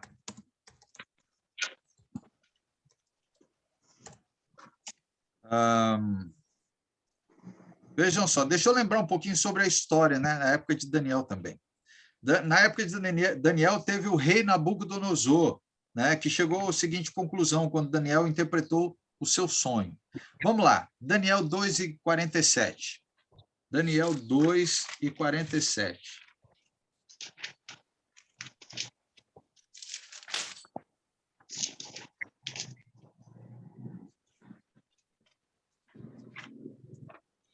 Estamos quase chegando ao fim. Eu vou dar uma pulada em algumas coisas aqui, porque depois eu vou passar a folha para vocês, vocês vão estudar, vão ler. Porque não que não seja importante, né, mas a gente pode pular. Mas vamos lá, Daniel... Cadê? Vou pegar a passagem aqui. Até eu estou pulando. Daniel 2:47. Mila, pode ler para nós? Posso sim. Respondeu o rei a Daniel e disse: verdadeiramente, o vosso Deus é Deus dos deuses e o Senhor dos reis e o revelador dos mistérios, pois pudestes revelar este mistério. Sim. Lembra que Nabucodonosor estava tendo sonhos, ele não estava conseguindo interpretar, ele estava tendo pesadelos, praticamente pesadelos, né? E aí, então, Daniel é chamado para revelar esse sonho para Nabucodonosor. E então ele faz isso, né? Revela o sonho para Nabucodonosor. Aí o que a gente vê mais? Certamente o vosso Deus, ele deixa claro aqui que então Nabucodonosor reconhece o Deus de Daniel, né? Certamente o vosso Deus é o Deus dos deuses. Aí vejamos outro fato ocorrido também. Quando os amigos de Daniel, Sadraque, Mesaque e Abidnego, estavam prestes a enfrentar a morte, eles se recusaram a fazer algo. O que é que o rei tinha pedido? Que o povo tinha que fazer? Lembra da história? Se curvar.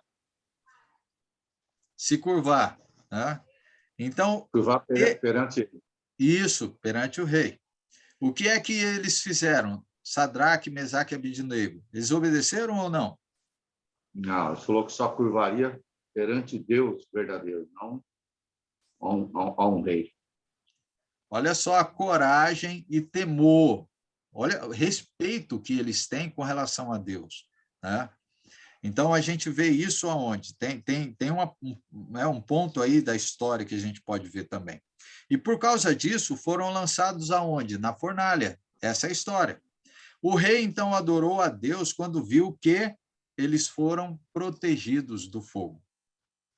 Então, eu estou só relatando alguns fatos dessa época de Davi, ou quer dizer, de Daniel. Estou trocando aí.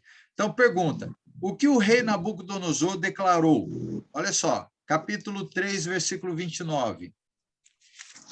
Diante desses fatos, o povo deveria fazer isso, e o próprio rei estava fazendo, o rei que era idólatra, né? Então, capítulo... Cadê?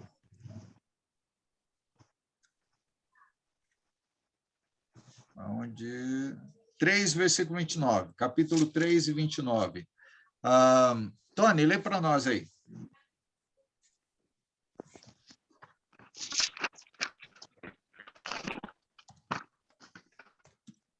e 29.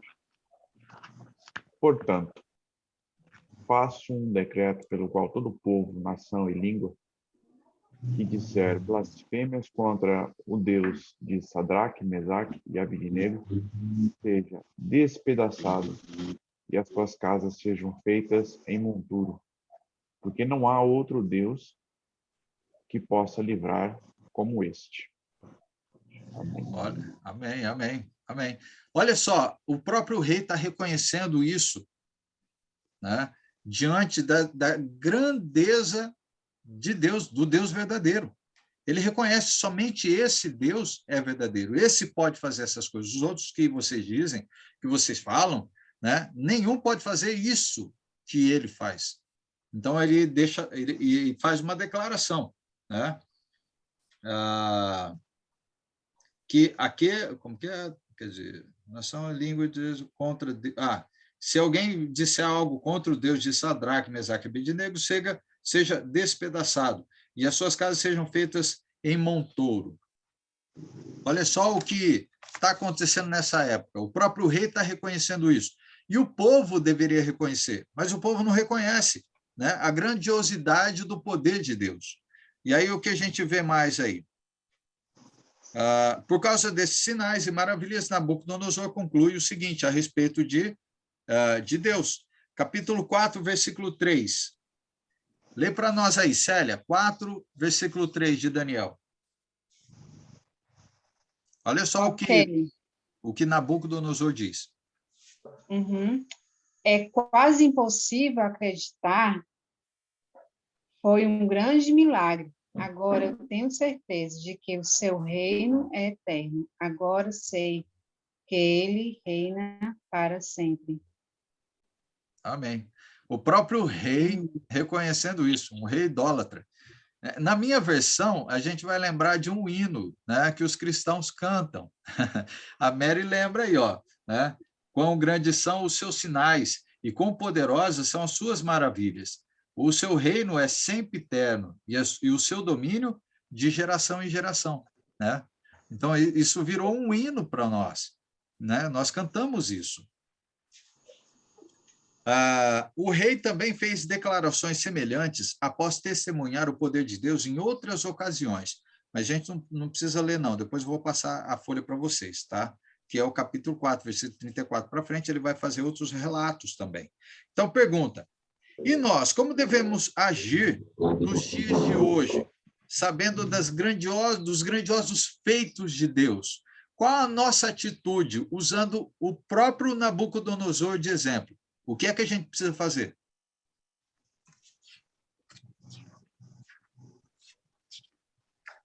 Qual a nossa atitude? Igual ou diferente de Nabucodonosor?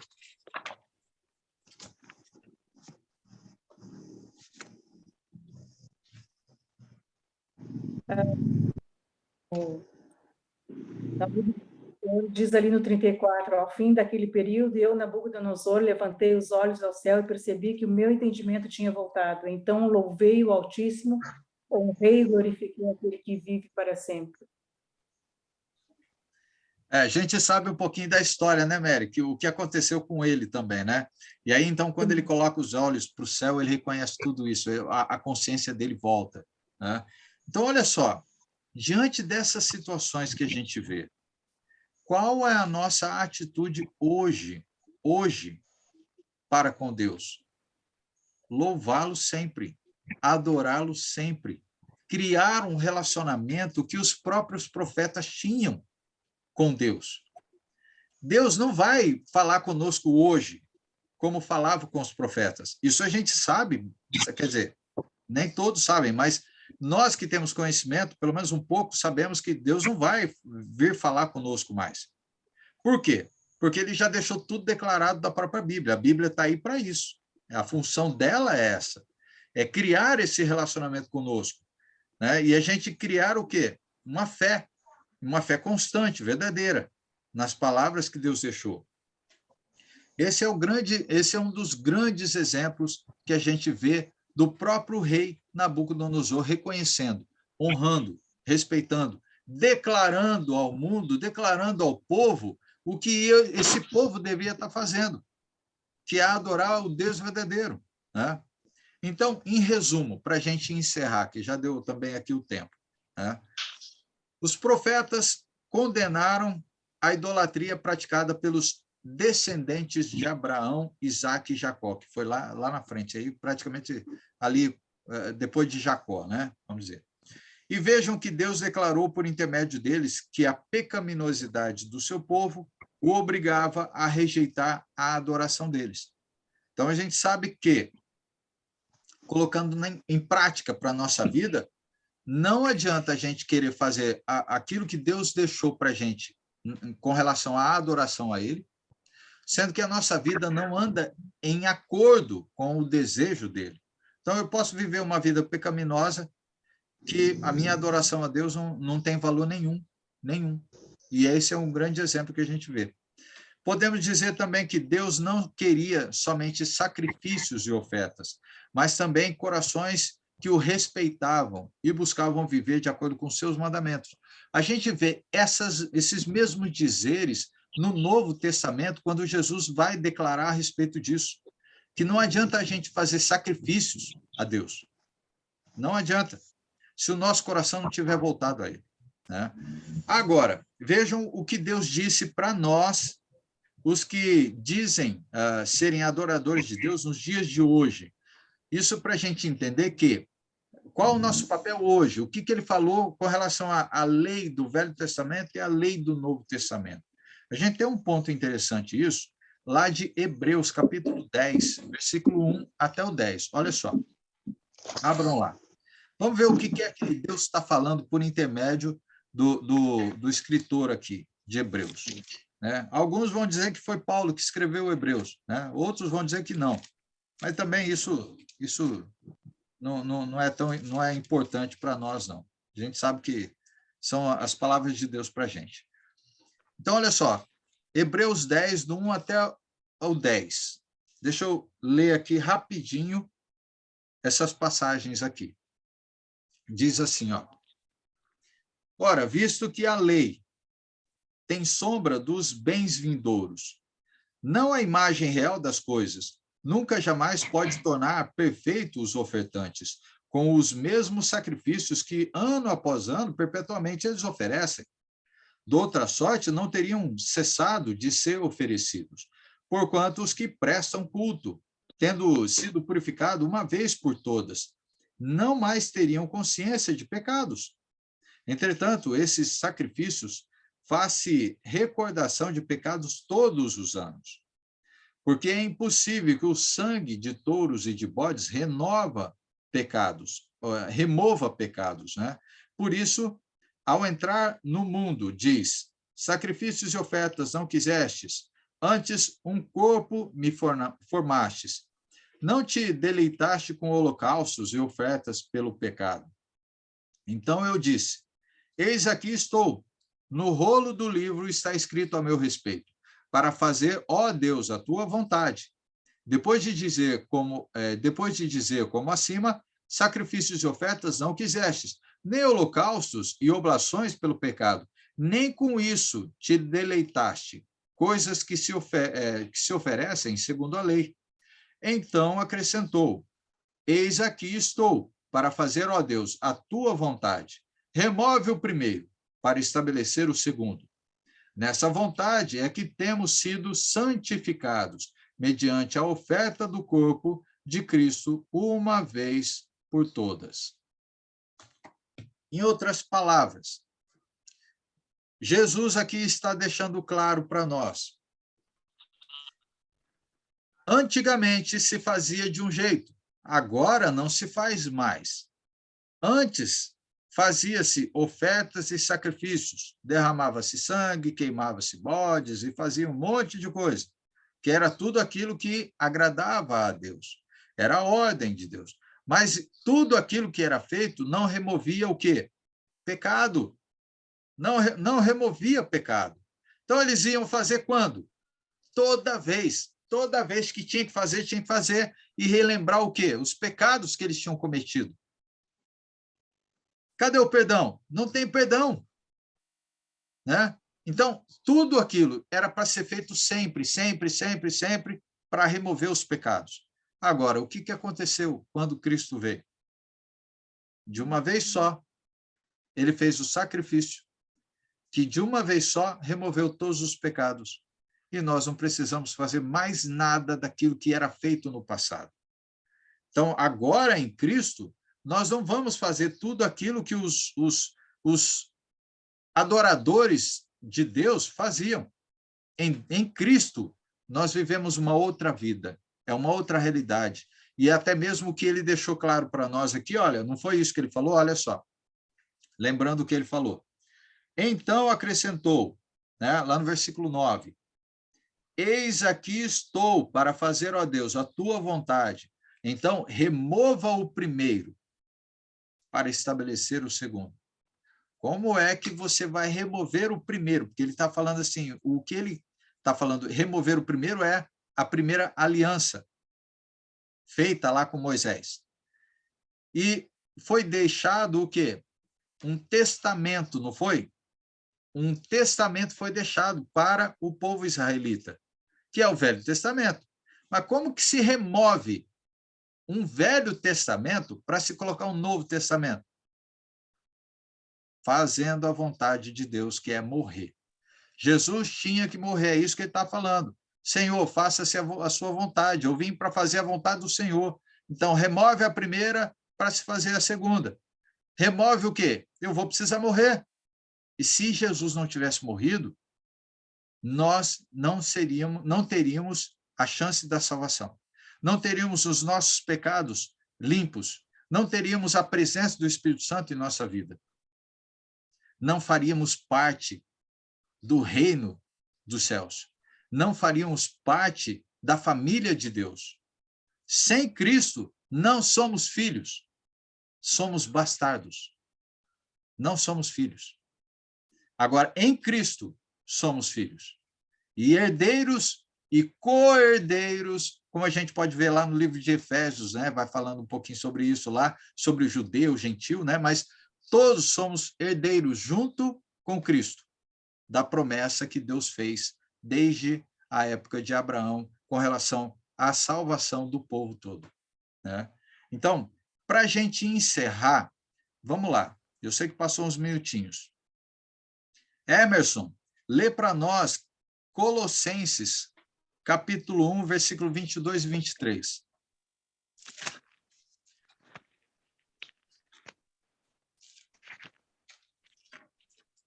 O livro de Colossenses é interessante e dá para a gente aplicar muito bem com relação à história do povo antigo, judeu, né?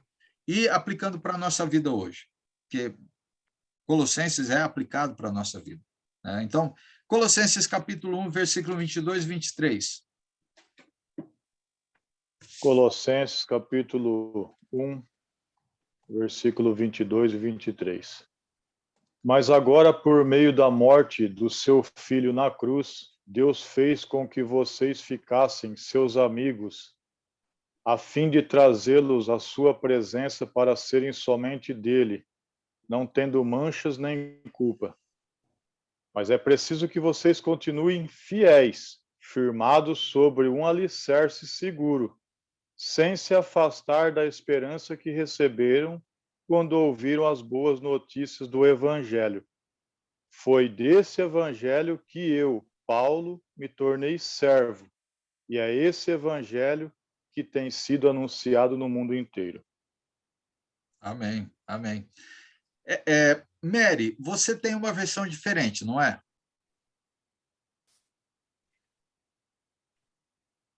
A minha é da NVI. É igual esse ou não? Não. Lê para a gente, tem umas palavras um pouco diferentes.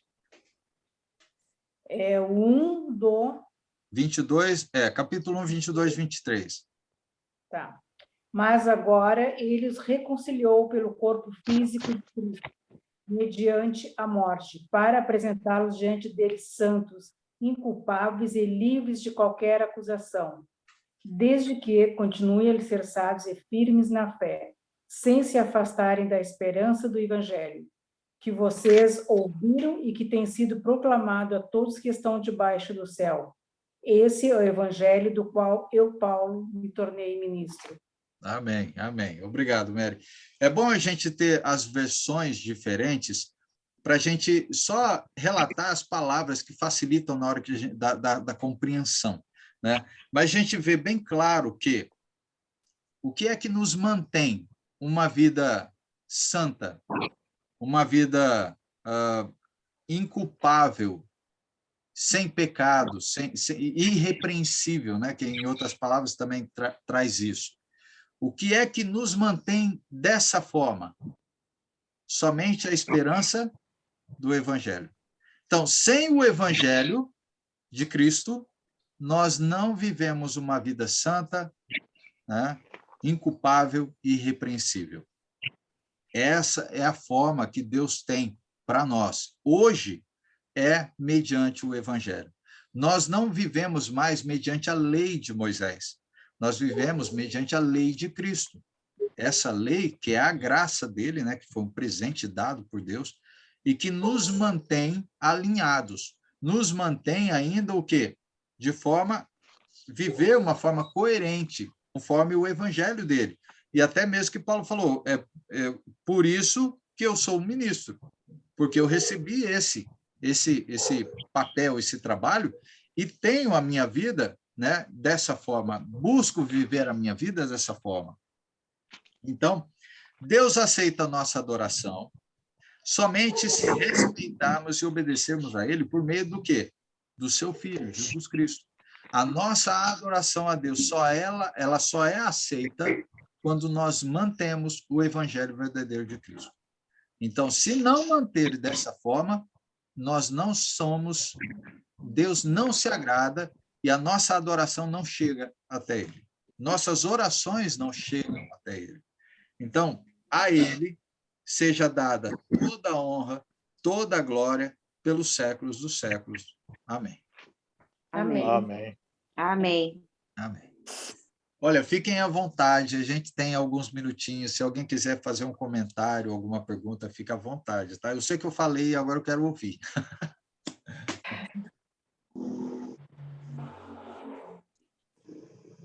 Maria Elisa tem alguma coisa para falar? Mila, né? Mary, Célia, Zuleika. Como que foi a aula? Muito bem explicado. A aula de hoje, contente. Ai, que bom, que bom. Porque... E eu adorei saber mais sobre os profetas, que eu não sabia. Ai, que bom, Zuleika. Tá vendo? Acrescentou mais ainda aí para o seu conhecimento. Isso. Eu acho que a mensagem de hoje realmente fizesse digamos, uma geral, né, tempo até, mas bem vista. E aqui ficou com chave de ouro, né, dizendo essa passagem aqui de Colossenses, né, devemos de permanecer santos e corpos e qualquer coisa, desde que continue alicerçado e firme na fé, sem se afastar da esperança do Evangelho. Isso chega a arrepiar a gente, né? Sim. Assim, porque a palavra de Deus é muito forte. Ela é muito forte. Então, ela realmente nos coloca numa posição de decisão, né? De decisão, de continuarmos firmes no Evangelho que nós ouvimos, e só assim é que nós veremos o nosso Deus, né? Se continuarmos nessa fé em obediência. Então, não existe um meio termo, né? Não, é verdade. A esperança dele é que nós sejamos encontrados dessa forma. Ele quer encontrar a gente dessa forma. Agora, imagina se ele encontrar a gente de outra forma. O que é que ele vai fazer? Vai destruir. Porque nós vamos cair sobre a ira dele. Lembra que Hebreus fala sobre isso, né? Hebreus, ele relata a respeito disso quando o povo anda de forma desordenada. Se anda de forma desordenada, está na ira de Deus, correndo o risco de cair na ira de Deus. E nós não queremos cair.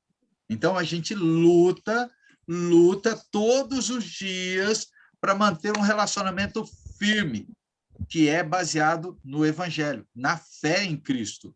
Não pode ser em outra coisa. Não pode. Então, a nossa esperança está no Evangelho, porque é só o Evangelho que vai nos manter dessa forma, santos, inculpáveis, irrepreensíveis, de uma forma que agrada a Deus, e de uma forma que, quando Jesus voltar, ele vai nos encontrar. Amém. É só dessa forma que a gente vai ser encontrado. Olha como que é interessante. Você falou a respeito do peso da palavra, né? Olha só, a gente só vai ser encontrado se a gente viver de uma forma que agrada a Deus. Só dessa forma. Mais alguém?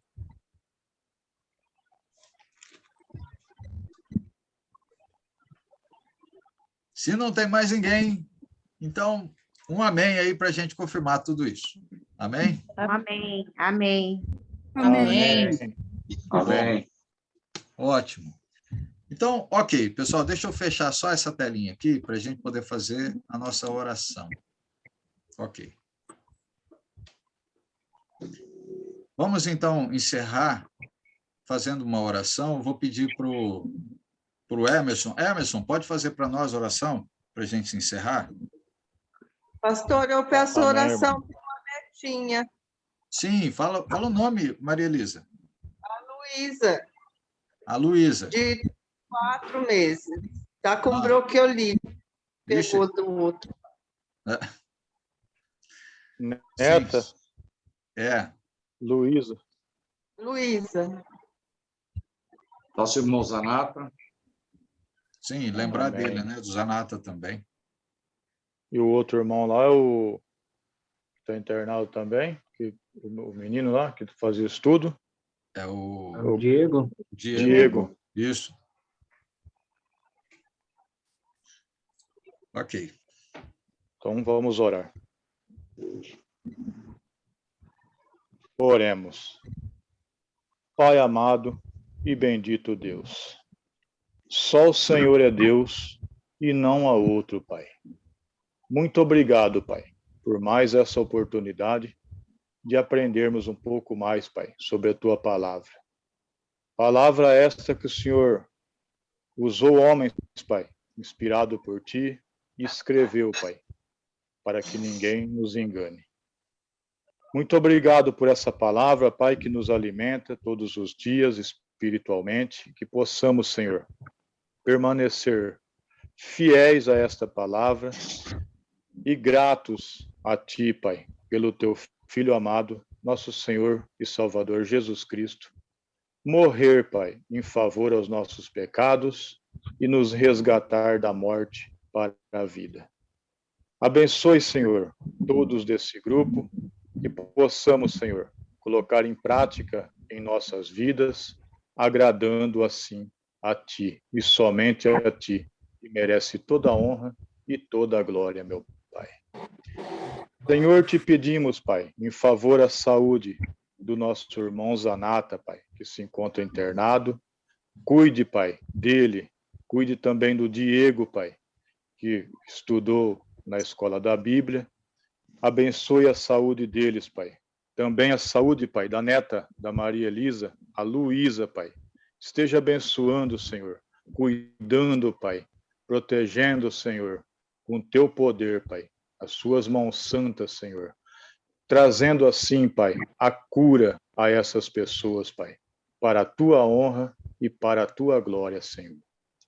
Abençoe, ó Pai, a nossa noite de descanso, Pai, e o amanhã a ti pertence, Pai. Oramos em nome do Senhor e Salvador Jesus Cristo. Amém. Amém. Amém. Amém.